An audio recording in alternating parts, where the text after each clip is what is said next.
ஒரு தகவலை பத்தி பார்க்க போறேங்க.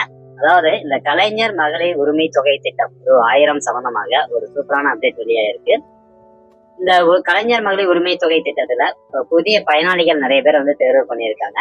அது மட்டும் இல்லாம இப்ப நீங்க புதுசா மேல்முறையீடு பண்றதுனாலும் பண்ணிக்கலாம். அதற்கான ஆப்ஷனும் கொண்டு வந்திருக்காங்க. சோ அது சம்பந்தமா ட்விட்டர்ல நிறைய அப்டேட் வந்திருக்கு. அதை பத்தி பார்க்கலாம். ஓகே, முதலாவதா பாலிமர் நியூஸ்ல வெளியிட்டு இருக்காங்க. அதாவது ரூ. 1000 உரிமை தொகை புதிதாக 1,48,000 பேர் தேர்வு. ரூ. 1000 உரிமை தொகை பெற விண்ணப்பித்து நிராகரிக்கப்பட்டு மேல்முறையீடு செய்தவர்களில் 1,48,000 பேரின் விண்ணப்பங்கள் ஏற்பு. அதாவது நிராகரிக்கப்பட்ட விண்ணப்பதாரர்கள் மேல்முறையீடு செய்ய விரும்பினால் இ சேவை மையங்கள் மூலமாக மீண்டும் விண்ணப்பிக்க வழிவகை செய்யப்பட்டுள்ளது அப்படின்னு சொல்லியிருக்காங்க. இது இன்னைக்கு வெளியான நியூஸ் தாங்க. அதாவது முதல்ல ஒரு 2-3 கட்டமா அந்த ரூ. 1000 மகளிர் உரிமை தொகைக்கு பாத்தீங்கன்னா அப்ளிகேஷன் கலெக்ட் பண்ணாங்க. ஸோ அதுல ஒரு சில காரணங்களால அவங்களுடைய அப்ளிகேஷன் நிராகரிக்கப்பட்டிருக்கும். ஸோ அது சம்பந்தமா மேல்முறையீடு பண்ணியிருப்பாங்க. இல்ல நீங்க கொடுத்த இன்ஃபர்மேஷன் தப்பு, நாங்க அதனால மறுபடியும் மேல்முறையீடு பண்றோம்னு சொல்லிட்டு இ சேவை மையம் மூலமா அப்ளை பண்ணியிருப்பாங்க. அல்லது நேரடியாகவும் மேல்முறையீடு பண்றதுக்கு அப்ளிகேஷன் கொடுத்திருப்பாங்க.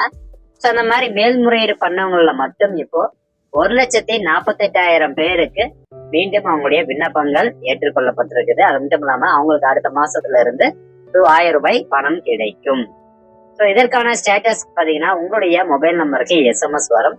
அதே மாதிரி இது சம்பந்தமா ட்விட்டர்ல News7 தமிழ் சார்பாகவும் இந்த ஒரு அப்டேட் வெளியிட்டு இருக்காங்க. அதாவது கலைஞர் மகளிர் உரிமை திட்ட விண்ணப்பதாரர்களின் தகுதிகள் சரிபார்க்கப்பட்டு அரசாணையில் குறிப்பிடப்பட்டுள்ள தகுதிகளை பூர்த்தி செய்யாத விண்ணப்பங்களும் தகுதியின்மைக்கு உள்ளான விண்ணப்பங்களும் நிராகரிக்கப்பட்டு விண்ணப்பதாரர்களுக்கு குறுஞ்செய்தியானது அவர்களது பதிவு செய்யப்பட்ட கைபேசி எண்ணிற்கு அனுப்பி வைக்கப்படும்.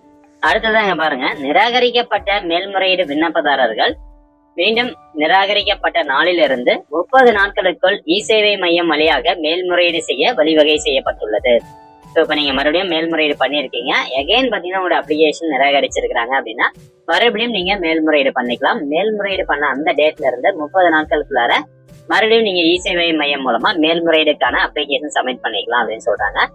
இவ்வாறு மேல்முறையீடு செய்தவர்களில் 1,48,000 பேர் விண்ணப்பங்கள் ஏற்றுக்கொள்ளப்பட்டுள்ளது. அதாவது இப்ப மேல்முறையீடு பண்ணவங்கள மட்டும் பாத்தீங்கன்னா 1,48,000 பேருக்கு அப்ளிகேஷன் ஏற்றுக்கொள்ளப்பட்டிருக்குது. ஸோ சப்போஸ் நீங்க மேல்முறையீடு பண்ணிருந்தீங்க அப்படின்னா உங்களுக்கு இது ஒரு குட் நியூஸா இருக்கும்.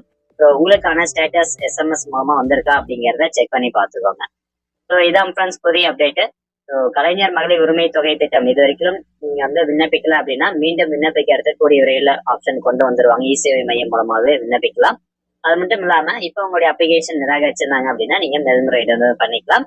ஸோ இந்த 1,48,000 பேருக்கு அடுத்த மாசத்துல இருந்து ரூ. 1000 உங்களுடைய வங்கி கணக்கில் சேர்ந்துடும். ஓகே ஃப்ரெண்ட்ஸ், மீண்டும் அடுத்த நல்ல பதிவுல சந்திக்கலாம். நன்றி, வணக்கம்.